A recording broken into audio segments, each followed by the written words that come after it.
ഏവർക്കും സ്പോട്ടോപ്പിയയിലേക്ക് സ്വാഗതം. ഇന്ന് നമ്മൾ സംസാരിക്കാൻ പോകുന്ന വിഷയം എന്ന് പറയുന്നത് കേരള ബ്ലാസ്റ്റേഴ്സിനെ കുറിച്ചാണ്. കേരള ബ്ലാസ്റ്റേഴ്സ് സ്ക്വാഡ് അനാലിസിസ് ആണ് നമ്മൾ ഈ വീഡിയോയിലൂടെ ഉദ്ദേശിക്കുന്നത്. അപ്പോൾ ഒരുപാട് ഫ്രണ്ട്സ് ചോദിച്ചിട്ടുണ്ടായിരുന്നു കേരള ബ്ലാസ്റ്റേഴ്സിന്റെ വീഡിയോ ഒക്കെ ചെയ്തിട്ട് ഒരുപാട് ആയല്ലോ എന്നുള്ളത്. അതുകൊണ്ട് തന്നെയാണ് ഞാൻ ഈ വീഡിയോ പ്രിപ്പയർ ചെയ്തിരിക്കുന്നത്. ഇപ്പൊ ഇതാ ഇനി ഡൂറന്റ് കപ്പ് വരാൻ പോവുകയാണ്. ഇതിന് ശേഷം ISL കൂടി വരാനിരിക്കുകയാണ്. അപ്പൊ കേരള ബ്ലാസ്റ്റേഴ്സിനെ സംബന്ധിച്ചിടത്തോളം ഒരുപാട് കടമ്പകൾ ഇനിയും കടക്കേണ്ടതുണ്ട്. അപ്പോൾ കേരള ബ്ലാസ്റ്റേഴ്സിന്റെ സ്ക്വാഡാണ് നമ്മൾ വീഡിയോയിലൂടെ അനലൈസ് ചെയ്യാൻ ഉദ്ദേശിക്കുന്നത്. ഇപ്പോൾ കേരള ബ്ലാസ്റ്റേഴ്സിനെ സംബന്ധിച്ചിടത്തോളം ഒരുപാട് പോസിറ്റീവ് ആയിട്ടുള്ള കാര്യങ്ങളുണ്ട്, അതുപോലെ തന്നെ ഒരുപാട് നിരാശ തോന്നിയിട്ടുള്ള ഒരു കാര്യമുണ്ട്. കേരള ബ്ലാസ്റ്റേഴ്സിനെ സംബന്ധിച്ചിടത്തോളം ഒരുപാട് താരങ്ങൾ ഇപ്പോൾ പോയിട്ടുണ്ട്. ഫെഡോസർണിച്ച് പോയി, സക്കായ് പോയി, കരൺജിത് സിംഗ് പോയി, ലെസ്കോവിച്ച് പോയി, അവസാനമായി ജീക്സൺ സിംഗ് കൂടി കേരള ബ്ലാസ്റ്റേഴ്സിനോട് വിട പറഞ്ഞിരിക്കുകയാണ്. എന്നിരുന്നാൽ കൂടിയും കേരള ബ്ലാസ്റ്റേഴ്സിന്റെ സ്ക്വാഡ് അനാലിസ് ചെയ്യുമ്പോൾ നമുക്ക് ഒരുപാട് പോസിറ്റീവ് ആയിട്ടുള്ള കാര്യങ്ങളൊക്കെ ഉണ്ട് കേട്ടോ.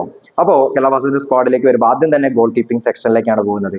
നമുക്ക് ഗോൾ കീപ്പേഴ്സ് ആയിട്ടുള്ളത് സച്ചിൻ സുരേഷ് ആണ്, നോറ ഫെർണാണ്ടസ് ഉണ്ട്, സോംകുമാർ ഉണ്ട്, അർബാസ് ഉണ്ട്. അപ്പൊ ഗോൾ കീപ്പർ സെക്ഷനിലേക്ക് നോക്കി കഴിഞ്ഞാൽ നല്ല ടാലന്റ് ഉള്ള പ്ലേയേഴ്സ് തന്നെ ഉണ്ട് എന്നുള്ളതാണ് എനിക്ക് തോന്നിയിട്ടുള്ള കാര്യം. സച്ചിൻ സുരേഷ് ആഗസ്റ്റോടെ പരിക്ക് മാറി കേരള ബ്ലാസ്റ്റേഴ്സ് സ്ക്വാഡിൽ റീജോയിൻ ചെയ്യും എന്നുള്ളതാണ് വരുന്ന വാർത്തകൾ. അതോടൊപ്പം തന്നെ നോറ ഫെർണാണ്ടസ് നല്ല കെബിൾ ഉള്ള പൊട്ടൻഷ്യൽ ഉള്ള ഒരു പ്ലെയർ തന്നെയാണ്. ഡൂറന്റ് കപ്പിന് എന്തായാലും നോറ ഫെർണാണ്ടസ് തന്നെയായിരിക്കും സാധ്യത 11ലേക്ക് വരാനുള്ള സാധ്യത മുഴുവൻ എന്നാണ് എനിക്ക് തോന്നുന്നത്. അടുത്തത് ഡിഫെൻഡിങ് സെക്ഷനിലേക്ക് നോക്കിക്കഴിഞ്ഞാൽ ആദ്യം സെന്റർ ബാക്കുമാരായിട്ട് നമുക്കുള്ളത് മിലോസ് സിൻസിച്ച് ഉണ്ട്, പ്രീതം കോട്ടാൽ ഉണ്ട്, അതോടൊപ്പം തന്നെ ഹോർമിപ്പാം ഉണ്ട്, ബിജോയും ഉണ്ട്.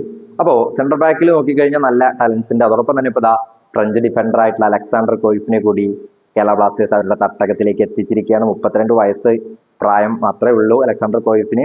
നല്ലൊരു ടാലന്റ് തന്നെയാണ്. 32 വയസ്സ് എന്ന് പറയുന്നത് അത്ര വലിയ പ്രായമാണ്, അത്ര ചെറിയ പ്രായമാണെന്നുള്ള അല്ല കാര്യം. അദ്ദേഹത്തിന്റെ ഗെയിം റീഡിങ് കേപ്പബിലിറ്റി നല്ല രീതിയിൽ തന്നെയാണ്. അദ്ദേഹത്തിന്റെ സ്കില്ലൊക്കെ നോക്കിക്കഴിഞ്ഞാൽ നമുക്ക് മനസ്സിലാക്കാൻ പറ്റുന്ന കാര്യം തന്നെയാണ്. ഇനി അടുത്തത് അവരുടെ കേരള ബ്ലാസ്റ്റേഴ്സിന്റെ ലെഫ്റ്റ് ബാക്കിലേക്ക് നോക്കിക്കഴിഞ്ഞാൽ നല്ലൊരു മത്സരം നമുക്ക് അവിടെ കാണാൻ പറ്റും എന്നുള്ളതാണ്.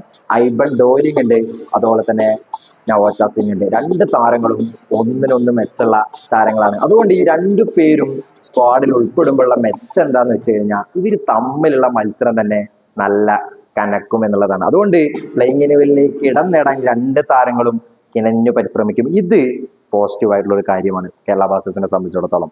ഇനി അടുത്തത് സഹീബിനെ പോലുള്ള ഒരു ലെഫ്റ്റ് ബാക്ക് നമുക്ക് അവൈലബിൾ ആണ്. ഇനി റൈറ്റ് ബാക്കിലേക്ക് നോക്കിക്കഴിഞ്ഞാൽ അവിടെയാണ് എനിക്ക് കുറച്ച് നിരാശ തോന്നിയിട്ടുള്ളത്. സന്ദീപ് സിംഗ് ഉണ്ട്, പ്രബീർ ദാസും ഉണ്ട്.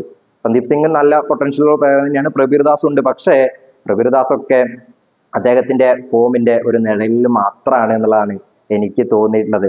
അപ്പോൾ റൈറ്റ് ബാക്കിൽ ഒരുപാട് നിരാശ തോന്നിയിട്ടുണ്ട് എനിക്ക്. ചിലപ്പോ ഹോർമിപ്പാമിനെയോ അല്ലെങ്കിൽ പ്രീതം കോട്ടാലിനെയൊക്കെ ചിലപ്പോൾ റൈറ്റിലേക്ക് കൊണ്ടുവരാനുള്ള സാധ്യതകളും നമുക്ക് തള്ളിക്കളയാൻ കഴിയില്ല എന്നുള്ളതാണ് എനിക്ക് തോന്നിയിട്ടുള്ളത്. ഇനി അടുത്തത് ഡിഫൻസീവ് മിഡ്ഫീൽഡ് സെക്ഷനിലേക്ക് നോക്കിക്കഴിഞ്ഞാൽ നമുക്ക് ഫ്രെഡി ഉണ്ട്, അതുപോലെ തന്നെ ഡാനിഷ് ഫറൂഖ് ഉണ്ട്. ഡാനിഷ് ഫറൂഖിന്റെ കേസിൽ നമുക്കറിയാം ചിലപ്പോൾ ചെന്നൈയിലേക്കുള്ള പോകുന്നുള്ള റൂമേഴ്സ് ഒക്കെ എപ്പോഴും സജീവമായിട്ട് തന്നെ ഉണ്ട് കേട്ടോ. അതും വലിയൊരു കാര്യമാണ്. അതുപോലെ തന്നെ നമുക്ക് വിപിൻ മോഹനൻ ഉണ്ട്, അതുപോലെ തന്നെ അഷർ ഉണ്ട്.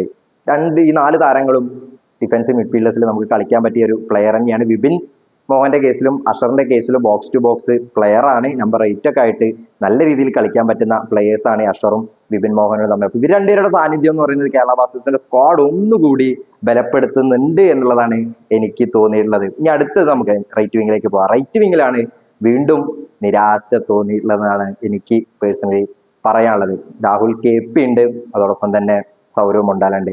രാഹുൽ KPയുടെ ഒരു കേസ് നോക്കിക്കഴിഞ്ഞാൽ രാഹുൽ KP കഴിഞ്ഞ സീസണിൽ തന്നെ വളരെ ഔട്ട് ഓഫ് ഫോം ആയിരുന്നു. പക്ഷെ പ്രീ സീസണിലൊക്കെ നല്ല രീതിയിൽ കളിക്കുന്നുണ്ട്. കുറച്ചും കൂടി മിഡിലേക്കൊക്കെ ഇറങ്ങി രാഹുൽ KP കളിക്കുന്നത് നമ്മൾ പ്രീ സീസൺ മത്സരത്തിലൊക്കെ കാണാൻ കഴിയുന്നുണ്ട്. അത് നല്ലൊരു സൂചന തന്നെയാണ്. പന്ത് വാങ്ങുകയും പന്ത് സ്ട്രൈക്കേഴ്സിന് സപ്ലൈ ചെയ്യുന്നതിലൊക്കെ നമുക്ക് രാഹുൽ KPയെ കാണാൻ പറ്റും. അപ്പോൾ അത് റൈറ്റ് ബാക്കിന് കുറച്ചുകൂടി ഓവർലാപ്പ് ചെയ്ത് വരാനും നല്ല രീതിയിൽ ക്രോസ് ചെയ്യാനുള്ള ഒക്കെ ഒരു പോസിബിലിറ്റി അവിടെ ഉണ്ട് എന്നുള്ളതാണ് ഞാൻ മനസ്സിലാക്കുന്നത്. ഇനി അടുത്ത് നമ്മൾ ലെഫ്റ്റ് വിങ്ങിലേക്ക് പോയി കഴിഞ്ഞാൽ നിരവധി ഓപ്ഷൻസ് ആണ് നമുക്ക് ലെഫ്റ്റ് വിങ്ങിൽ ഉള്ളത്. ഐമൻ ഉണ്ട്, കഴിഞ്ഞ കേരള ബ്ലാസ്റ്റേഴ്സിന്റെ താരമായിട്ടുള്ള ഐമൻ ഉണ്ട്. അടുത്ത് നോവ സദോയ് ഉണ്ട്, അഡ്രിയാൻ ലൂൺ ഉണ്ട്, അതോടൊപ്പം തന്നെ ലാൽത്തമാവിയ റാൽട്ടെ എന്ന് പറയുന്ന പുതിയതായിട്ട് ഐസ്വാൾ FC-യിൽ നിന്ന് സൈൻ ചെയ്തിട്ടുള്ള താരം കൂടി ഉണ്ട്. അപ്പോൾ ലെഫ്റ്റ് വിങ് എന്തായാലും സമ്പന്നമാണ് എന്നുള്ളതാണ് എനിക്ക് തോന്നുന്നത്. അപ്പൊ അഡ്രിയാൻ ലൂണ ചിലപ്പോൾ ഒരു നമ്പർ 10 റോളിലേക്ക് ആയിരിക്കും കളിക്കാൻ സാധ്യത.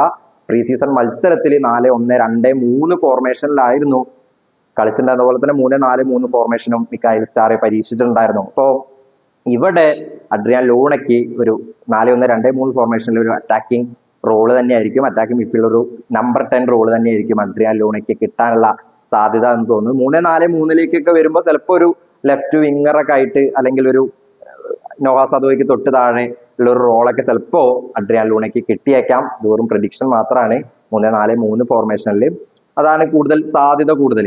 അപ്പൊ ഇനി അടുത്തത് നമുക്ക് ഫോർവേഡ്സിലേക്ക് പോയി കഴിഞ്ഞാൽ സെന്റർ സ്ട്രൈക്കർ ആയിട്ട് നമുക്ക് പെപ്പർ ഉണ്ട്, ജോഷോ സൊട്ടീരി ഉണ്ട്. ജോഷോ സൊട്ടീരിയുടെ കേസിലൊക്കെ നമുക്ക് റൈറ്റ് ഫോർവേഡ് ആയിട്ടൊക്കെ കളിക്കാൻ പറ്റുന്ന ഒരു താരം തന്നെയാണ് ജോഷോ സൊട്ടീരിയോ. പെപ്പർ ഉണ്ട്, അതുപോലെ തന്നെ ഇഷാൻ പണ്ഡിത് ഉണ്ട്.